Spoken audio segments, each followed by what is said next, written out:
Experiencing OLED in gaming is like my first time seeing VGA graphics. Yeah, it was a long time ago, but it was such an amazing time when I first had my VGA setup. The color depth is, of course, nothing now, but it was really something back then. And that's how I see OLED technology at the moment. While it will be surpassed eventually, we're seeing some technologies right now that should be more popular eventually in the next 2 or 3 years. At the moment, there is no comparison. For the purpose of this video, I'm using MSI's MEG or MEG342C panel. It's a 21:9 QD OLED, and these are its other specifications.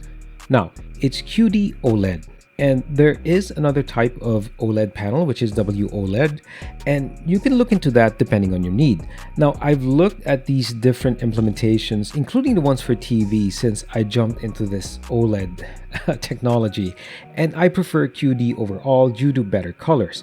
Now, I will say that I think if you're getting into OLED for the very first time, it may not matter as much, as I do think that either implementation can really give a wow effect. I've had this MSI panel for about 15, 17 months. I can't remember. It was towards the end of 2023 when I got it. And yeah, it's not the best OLED implementation right now, or it wasn't even the best panel at the time I bought it, but it's still really good for what it offers. There are far better OLEDs out there with better specs, but what really matters is the benefits I can get from a gaming standpoint. So, why invest in an OLED panel? Here are at least, I think, the two main categories why I can say yes, it's worth it. That panel on your right, it's an LG UltraGear 27 GL850.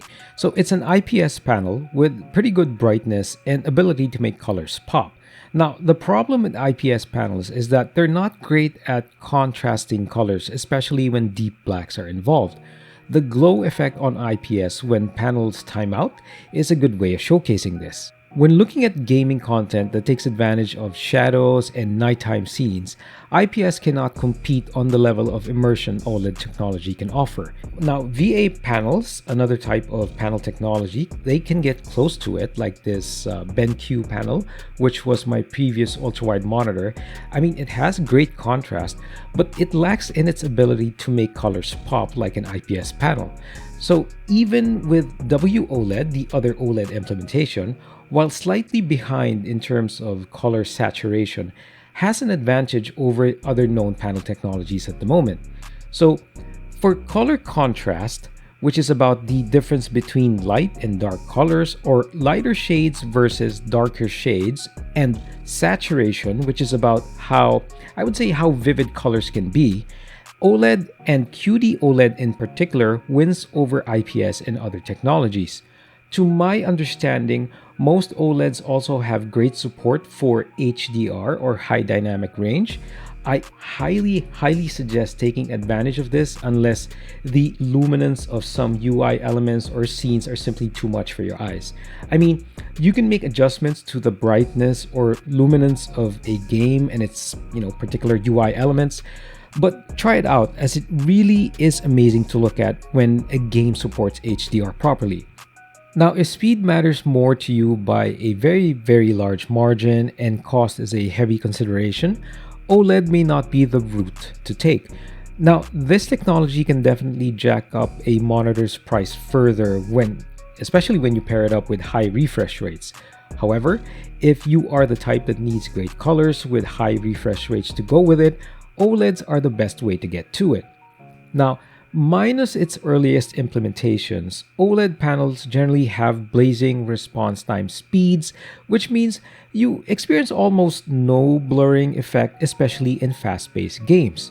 Now, lowering response time may not matter to a lot of people, and I think this might apply generally to gamers who don't play reflex or reaction type games. You could also be the type of person who does notice these things, but only on, every now and then. It's not like a consistent thing that you can see. If response times don't hold much weight to you, then refresh rates should, especially if you have a high-end machine or you typically adjust your game's image quality settings to improve frame rate numbers. Now, Refresh rate is all about the ability of a monitor to show information that is sent from the machine.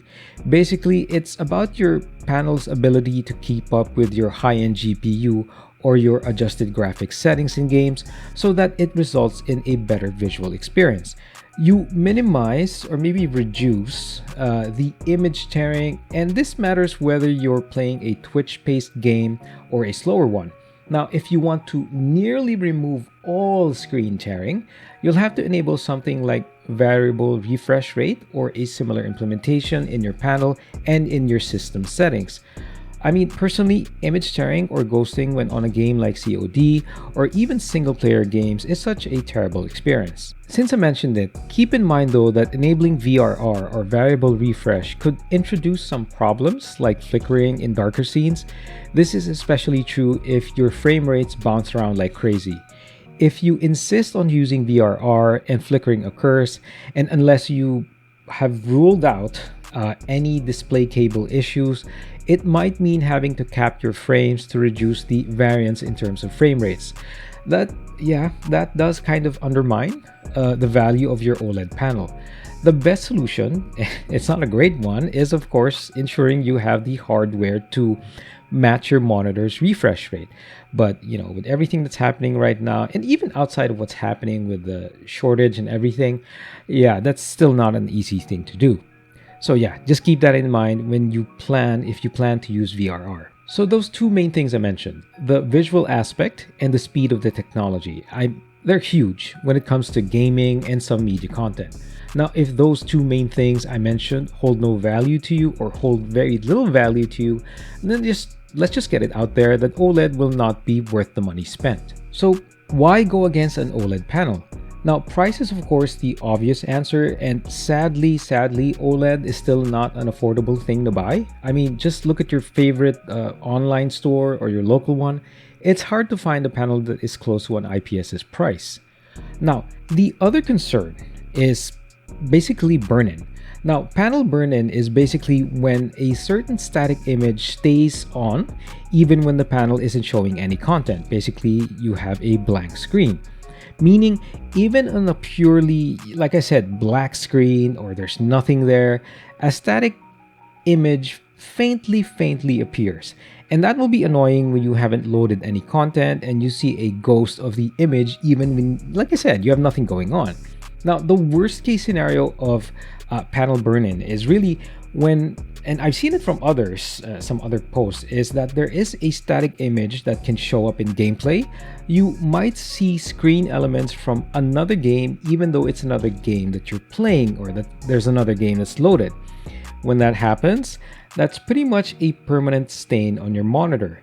Now, technologies have improved over time to reduce the chances of that happening, and most panel makers, if not all, have built-in measures to counter this. I really suggest making sure to let these internal processes run to prevent burn-ins.